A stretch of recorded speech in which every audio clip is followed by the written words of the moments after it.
Okay, guys, I think we have finally gotten this working correctly. I'm sorry, it's taken me quite a few tries to get this going correctly. But at any rate, this is the first time that I have videotaped my notes, and I hope it'll be helpful to you.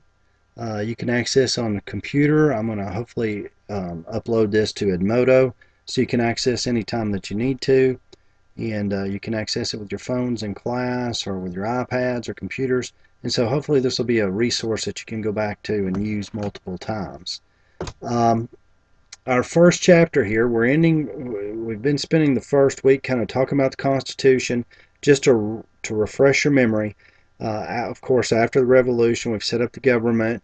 It doesn't take long for the country to kind of fall apart, and we rebel against each other and revolt against each other and have a lot of conflict. And then, of course, we have the Civil War that starts in 1861.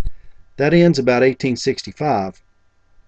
And so really when the British were first colonizing America, pretty early on, some of the settlers from parts of Europe came over, especially the Scotch and Irish, and settled in what was called the back country or along the Appalachian Mountains, and began slowly and steadily pushing west. But it isn't really until the end of the Civil War that we really get major movement west, and so we're gonna explore that here in this chapter and in this section. And two of the groups that really spurred that movement west were miners and ranchers, and so that's what we're going to start out talking. The groups we're going to talk about to begin with. So here we are in 1876, just about 9 years after the Civil War has ended. That time period, that 9 year period there, was called Reconstruction, and during that time it was meant to rebuild or reconstruct the South and areas that had been affected by the Civil War. And so in 1876, we come up on an election, presidential election, and we have Rutherford B. Hayes from Ohio and Samuel Tilden from New York running against each other. And at the end of the election, there was some dispute about some of the electoral votes. So as this dispute is going on, Congress works out a deal, mainly to kind of please the South, that Rutherford B. Hayes would be elected president, and the agreement was that Congress remove federal troops out of the South. Kind of going back to what we talked about in the Revolutionary period. Federal troops were looked at as kind of encroaching to Southerners on their rights and their freedoms, and they wanted them out of there. And so the agreement was, we'll please the South and get these troops out of here. The question was, how is Reconstruction going to continue? Because the troops weren't there to enforce it. And we'll get into in a little while down the road about the Jim Crow laws and about a lot of the things that still continued in the South that did not honor the Constitution, the 13th, 14th, and 15th Amendments, and kind of kept the ex-slaves in an oppressed environment. And so then the question is, who's going to reinforce those or enforce those amendments? The 13th ended slavery. The 14th gave ex-slaves actual official citizenship, and the 15th gave ex-slaves and African Americans in the South the right to vote.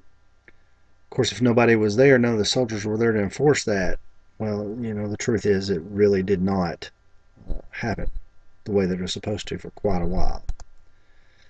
So this is a picture, a cartoonist picture, a rendering of Rutherford B. Hayes. You notice the title is Ruther Fraud, and I don't know that you can see it. I'm pointing to it, not as if you can see it, but this is depicting Hayes walking with the South, who is the lady, and at the bottom of her dress it says Solid South. And then, of course, you see another picture of Hayes there looking like a devilish figure, and the whole cartoonist meaning of this is that Hayes was a devil, and he kind of became a sweetheart to the South and did what they wanted him to do. And, of course, the question is whose peril, and as I've already mentioned, is at the peril of the former slaves and the African Americans in the South. So during this time, and even during the Civil War, people had already started moving west.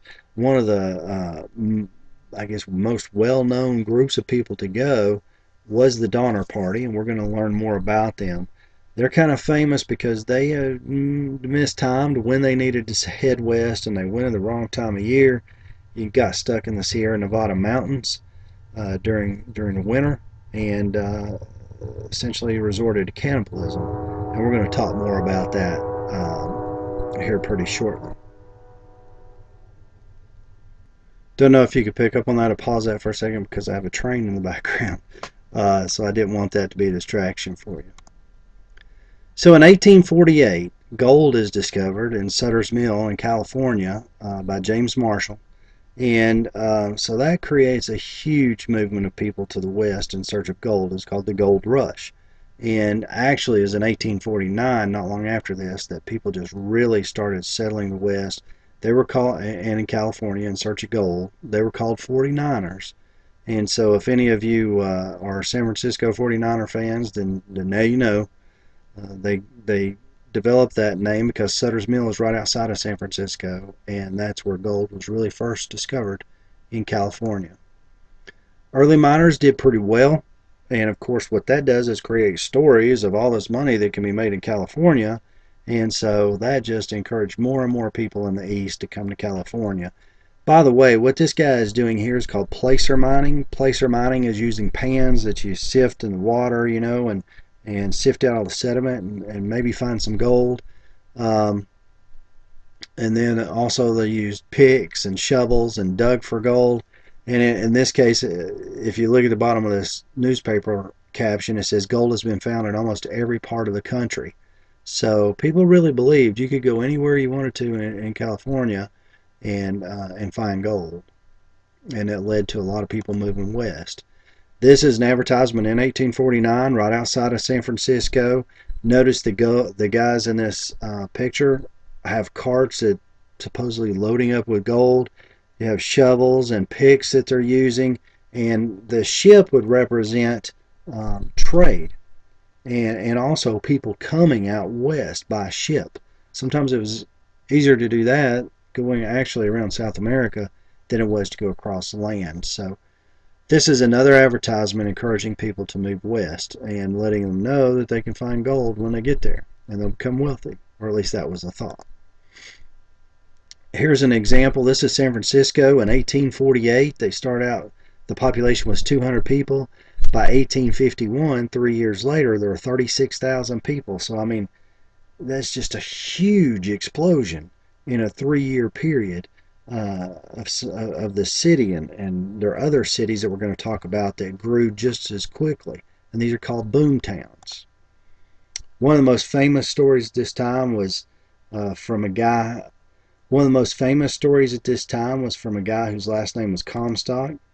Henry Comstock. He had staked a claim on land in Nevada in 1859.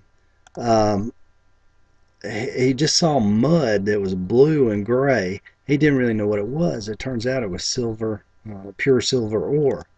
And this whole discovery is referred to as the Comstock lode. Lode, L-O-D-E, means a whole lot of whatever precious metal is being mined.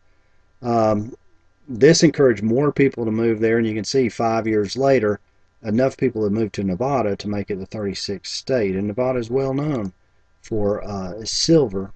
That lode turned out to be worth more than $230 million.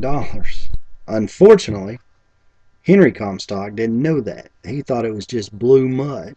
And so, to make a long story short, he ends up selling this land to two brothers because he thinks it's just worthless anyway. He sold it for a sixth of whatever they find on it for a blind horse and a bottle of whiskey. And he doesn't realize what it's worth. Well, he finally finds out. He died poor and he committed suicide. So this is kind of one of those stories that of someone not really understanding what they have there. But it also, the $230 million tells you of the amount of money that was found in these mines. And so this right here is some ore that's found from the Comstock lode. This is kind of what he thought he'd realized, that bluish shiny material you see there is silver ore. Here's a miner, and we're going to look at kind of some pictures of some miners here. These are mines in the area. Notice the railroad cars that are used to transport the mines. The minerals that they've dug up, the silver and gold, and we get into Colorado, lead becomes a big commodity there that's found. Again, some more miners. Here's another mine built in 1869.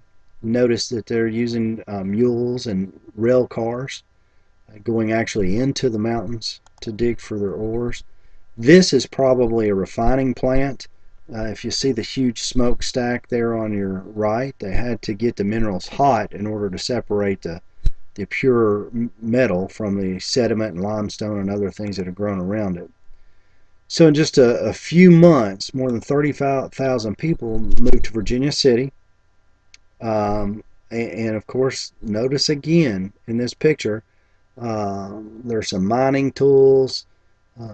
The idea is that this person standing there in the center might be looking at plans or a map of where mines are located or where minerals have been found.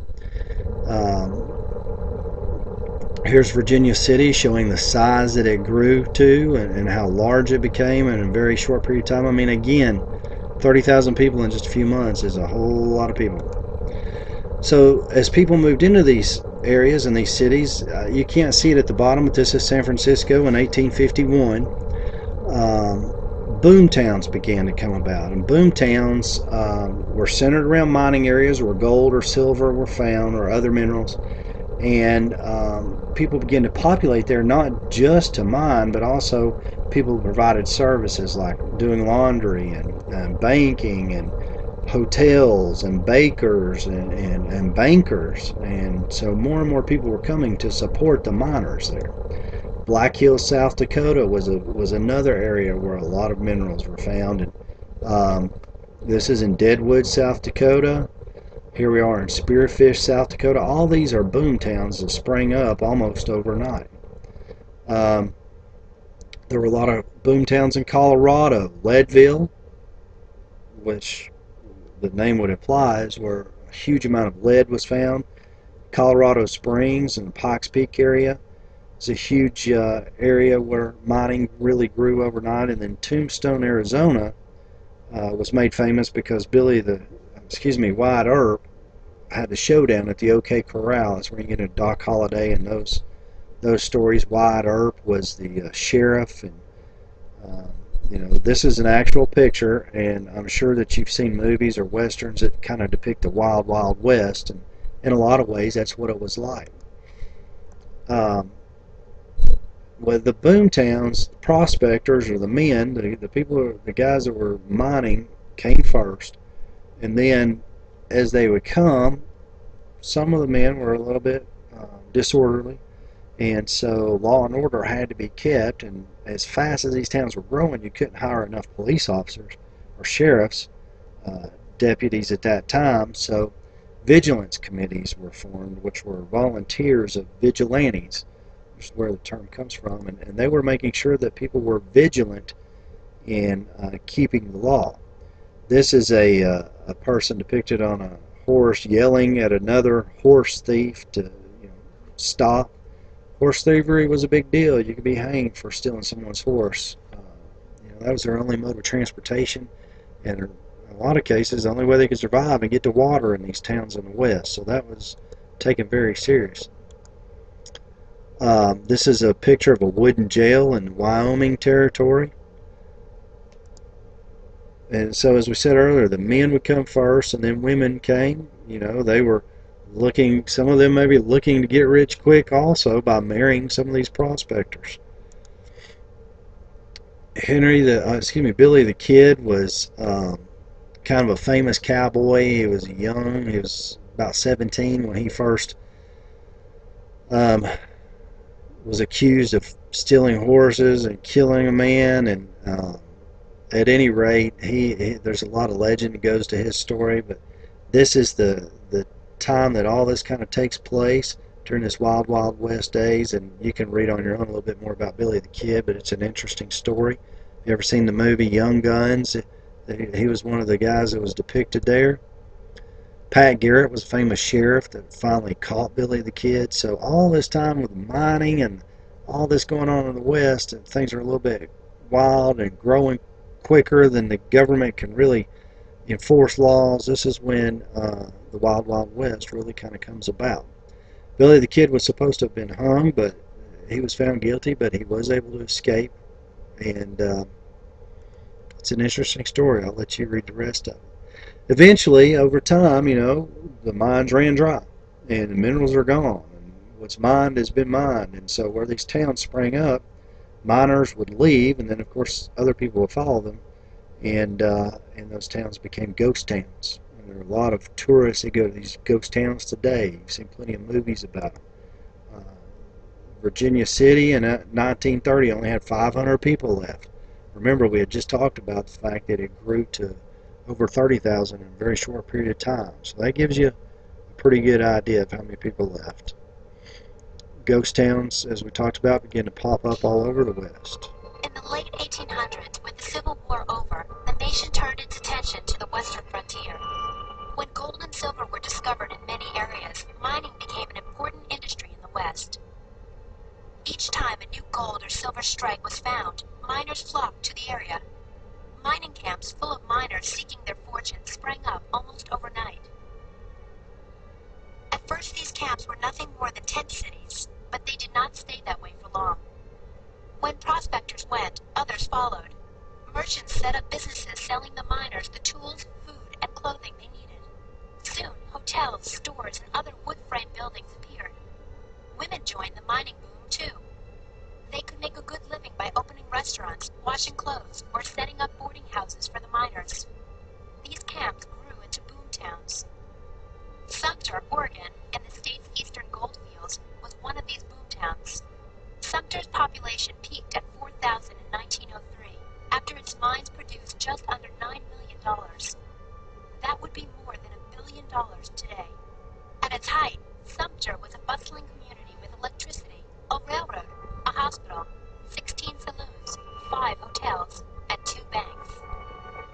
But success did not last forever in Sumter or in the other boom towns. Mining towns did not last long once all the ore had been removed from the nearby mines. When the gold was gone, the mines were shut, and miners moved away in search of riches elsewhere.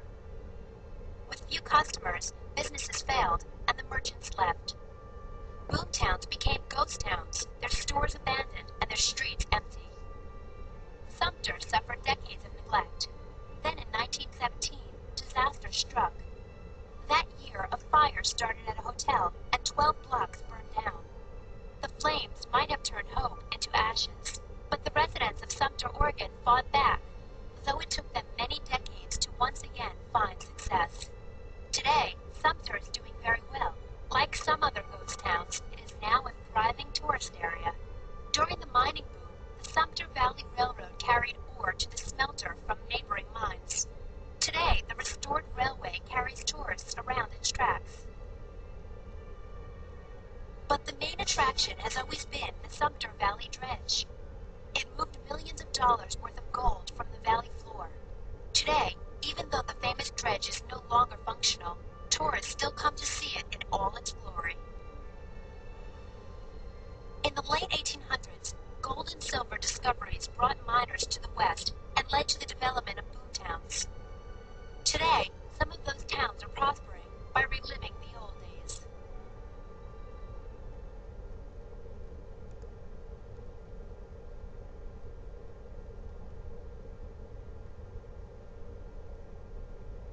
Okay, so the main idea is that mining for gold and silver brought lots of people to the West.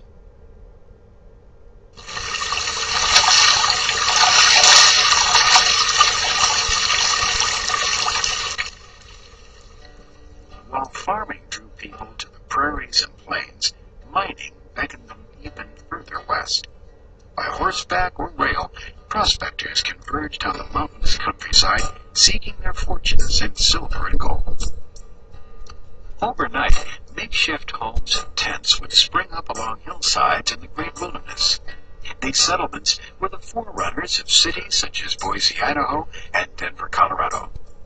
It was a rough and dangerous existence. Bandits roamed the roads, seeking the precious metal at the owner's expense.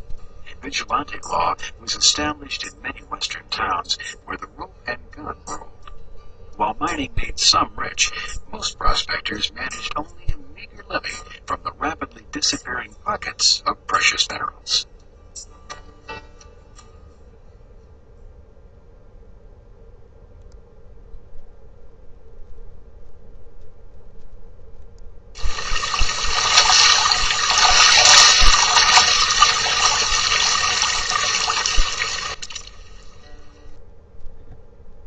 While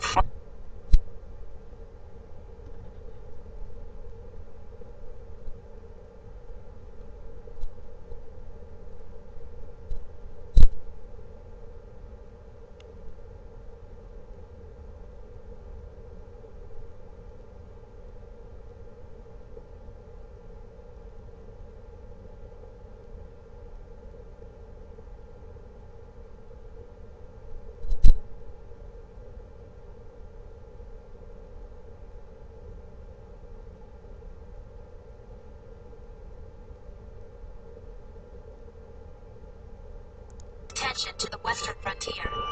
When gold and silver were discovered in many areas, mining became an important industry in the West. Each time a new gold or silver strike was found, miners flocked to the area. Mining camps full of miners seeking their fortunes sprang up almost overnight. At first, these camps were nothing more than tent cities, but they did not stay that way for long. When prospectors went, others followed.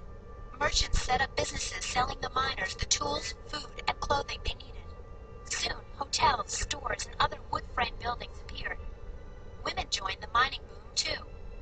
They could make a good living by opening restaurants, washing clothes, or setting up boarding houses for the miners.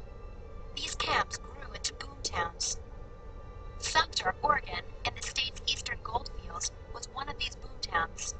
Sumter's population peaked at 4,000 in 1903, after its mines produced just under $9 million. That would be more than $1 billion today. At its height, Sumter was a bustling community with electricity, a railroad, a hospital, 16 saloons, 5 hotels, and 2 banks. But success did not last forever in Sumter or in the other boom towns. Mining towns did not last long once all the ore had been removed from the nearby mines. When the gold was gone, the mines were shut, and miners moved away in search of riches elsewhere. With few customers, businesses failed, and the merchants left. Boom towns became ghost towns, their stores abandoned and their streets empty. Sumter suffered decades of neglect. Then in 1917, disaster struck. That year, a fire started at a hotel, and 12 blocks burned down. The flames might have turned hope into ashes, but the residents of Sumter, Oregon fought back, though it took them many decades to once again find success. Today, Sumter is doing very well. Like some other ghost towns, it is now a thriving tourist area. During the mining boom, the Sumter Valley Railroad carried ore to the smelter from neighboring mines. Today, the restored railway carries tourists around its tracks. But the main attraction has always been the Sumter Valley Dredge. It moved millions of dollars worth of gold from the valley floor. Today, even though the famous dredge is no longer functional, tourists still come to see it in all its glory. In the late 1800s, gold and silver discoveries brought miners to the west and led to the development of boom towns. Today, some of those towns are prospering by reliving the old days.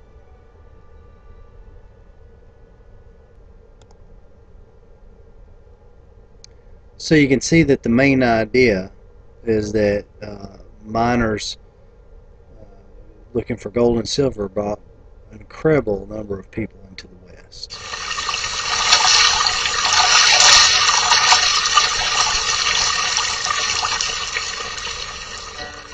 While farming drew people to the prairies and plains, mining beckoned them even further west.